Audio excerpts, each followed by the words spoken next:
What's good, YouTube? It's your boy SeriousMindsTV back in here with another video. I know I haven't dropped a reaction video on the channel in a while, but I figured since it's the summer, I got a lot of free time on my hands. Let's go ahead and build this channel right back up where it needs to be. You feel what I'm saying? Now, before we get to the video, I apologize for the backlight. I'm recording in my bathroom. You know what I'm saying? This is the best room with the lighting in it. You know what I'm saying? But it's the daytime, so if you see that backlight right there, that's what's making me look, my skin color look really dark. You know what I'm saying? So if a brother look extra crispy, it's not me, it's that backlight. You feel what I'm saying? So anyway, in today's video, we're gonna be reacting to 5 NBA players who actually changed the rules. You know what I'm saying? So this should be a good video. You feel what I'm saying? So with that being said, let's go ahead and hop right into the reaction video. Everyone knows the NBA is a respectable league that is very strict on their rules. Melo runs the New York Marathon. Get your feet right. Get your feet right. Get your feet right. Get your feet right, Melo. Foot loose. Well, maybe not. But in this video, I will give you guys 5 NBA players that actually changed or made new NBA rules. Stay tuned, Jake. I wanna go far, there's no stopping. I see them watching, I see them hating. One day I swear I'ma be on the station. Mama, I gotta pay. Now, before I jump into the list, I want to get into some honorable mentions. Daryl Dawkins was a physical center for the Philadelphia 76ers in the mid-70s, and he used to dunk the ball so hard, he would break the glass of the backboard. They had to change the material because of his dunks, and it was later changed again because of Shaquille O'Neal. Next is Derek Harper. Pause that. That's not really a rule change. I guess that's why it's an honorable mention. That's not really a rule change. They just changed up the material of the backboard. You know what I'm saying? But hey, it's an honorable mention, so we're gonna let that slide. Who was a 2-time NBA all-defensive second-team player, and he implemented something called the hand-checking rule. This is where the defensive player places his hand on the offensive player's hip or lower back to navigate his movements. He used it on Michael Jordan and some of the greatest players to kind of maintain them. It was later banned in the early 2000s. Now let's get into the 5 players. Number 5. Wilt Chamberlain. Wilt Chamberlain is famously known as the most dominant player the NBA has ever seen, but he's had some favorable rules that kinda helped him out. The dominant Wilt Chamberlain used to struggle from the free throw line, so to compensate for his struggles, he used to throw the ball against the backboard and basically slam it on everyone's head. For this crazy unstoppable move, the NBA had to implement a rule where you basically can't cross the free throw line while doing your free throws. Hold on, wait. So you telling me Wilt Chamberlain used to basically throw himself an alley-oop, and that would count as a free throw? I mean, I know he was better at shooting free throws, but I didn't know he went that far by just doing it. I mean, that's some crazy stuff, man. That's crazy. That's crazy, man.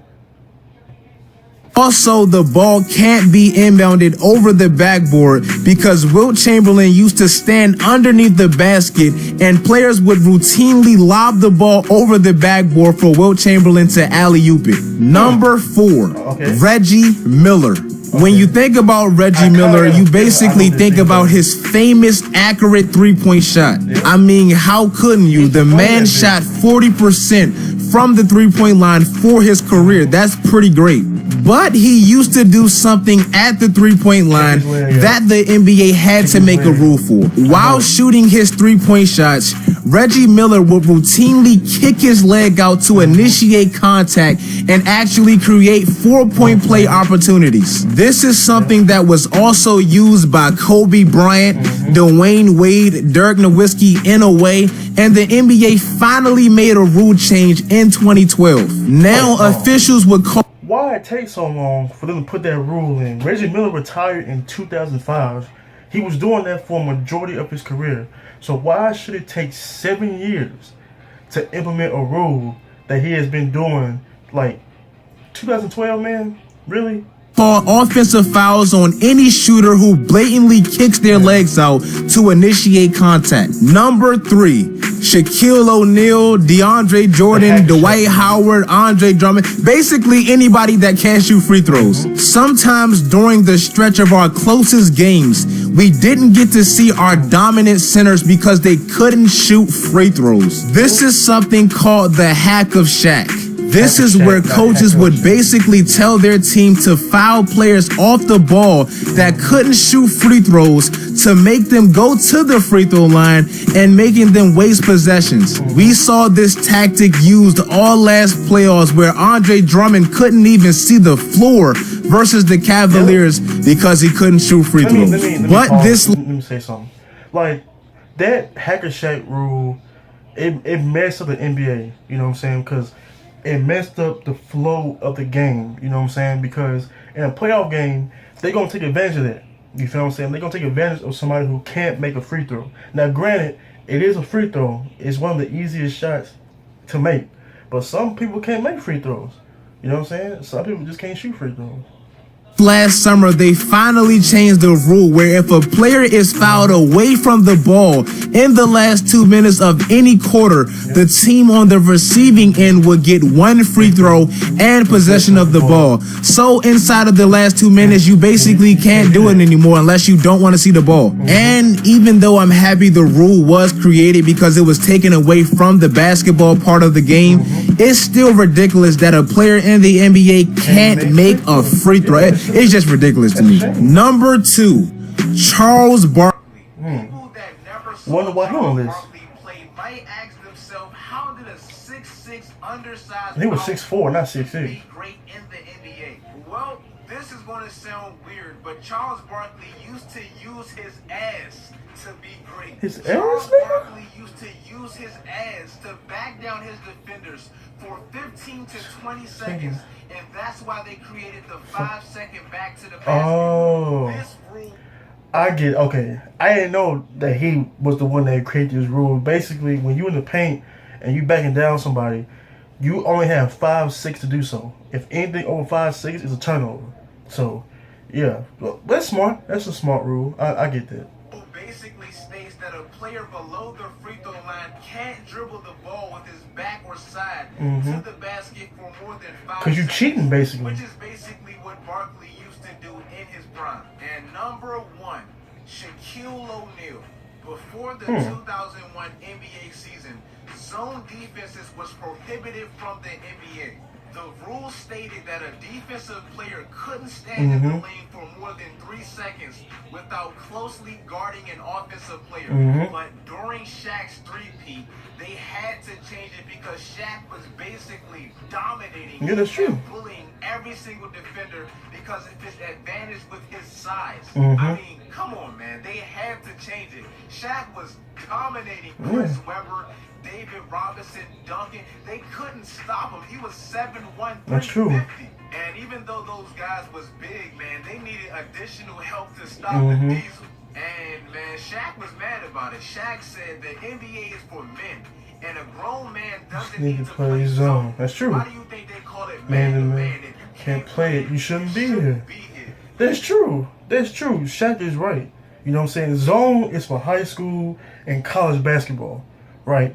Now, in the NBA, you can't play zone because in the NBA, if you in the lane on a defensive end for 3 seconds, that's defensive 3 in the key, which leads to a technical foul. You know what I'm saying? So they put in zone for Shaq. Now I know zone. I think zone is out the NBA, right? I think so. Dude was pissed off because he wanted to dunk on players' head constantly. Yeah. But the NBA had to do something to stop that bully ball, almost football style of play that Shaq was using. They had to do something, man. Now, since I'm done my top 5, let me give you guys a rule that I think needs to be changed. All right, what you gotta say, man? It should be called the Dwayne Wade. Yes. Get the defender in the air and basically throw your body into man. force a foul. This is garbage. It's not basketball. I see Jeff Van Gundy complain all the time about it, and I'm completely 100% with them. That's an offensive foul, in my opinion, and they need to change it. Okay. Please. Stop letting the offensive players pump fake, get them in the air. This rule is true. Okay? I'm tired of seeing it in the NBA. I've seen that a lot. in the NBA Finals, man. I seen Kyrie do that. I seen J.R. Smith do that. If you pump fake and you go into somebody, okay, that's an offensive foul because the offensive player is pushing their body into the defender. The defender isn't barreling into him. The offensive player, once they that pump fake and do that, that's an offensive foul. You know what I'm saying? Like, I never understood that rule. I never understood. They did change it. They really changed that rule, man. And throw their body to force up. That's not a foul, man. Change it immediately. Yeah. But that's a wrap for this video, guys. Yeah. If you enjoyed it, make sure you smash That's the end of the that video, like y'all. That's the end of the video. But yeah, man, that list, I would have liked to see. I know they had a rule. Michael Jordan started it where they said it's something called illegal offense, where they said, you know, Michael Jordan would be on one side of the floor, and the rest of his teams would be on the other side. Basically, I guess it's like isolation. I heard, who I hear say that? I heard somebody sitting on open court. You feel what I'm saying? But I have to agree with that list. I do agree with him on that last point. That Dwayne Wade rule needs to be addressed sometime in the summer because I'm tired of seeing that in the NBA. I'm tired of seeing that. You feel what I'm saying? But yeah, man, had to come here and bring you guys a reaction video, man. I hope you guys enjoyed it. If you did, please do me a big favor and hit that thumbs up button. Also, if you want to see more reaction videos, hit that subscribe button for your boy, man. We are on the way to 100 subs. So be sure and do me a big favor and hit that subscribe button for your boy, man. You know what I'm saying? Also, be sure and follow me on social media. Be sure to follow me on Facebook, Twitter, and Instagram, man. Links are in the description box below. Also, the link to this original video will be down in the description box below. So be sure and go check that out. So yeah, man, for all your NBA, gaming, and sneaker news, it's your boy SeriousMindsTV, and I'm out.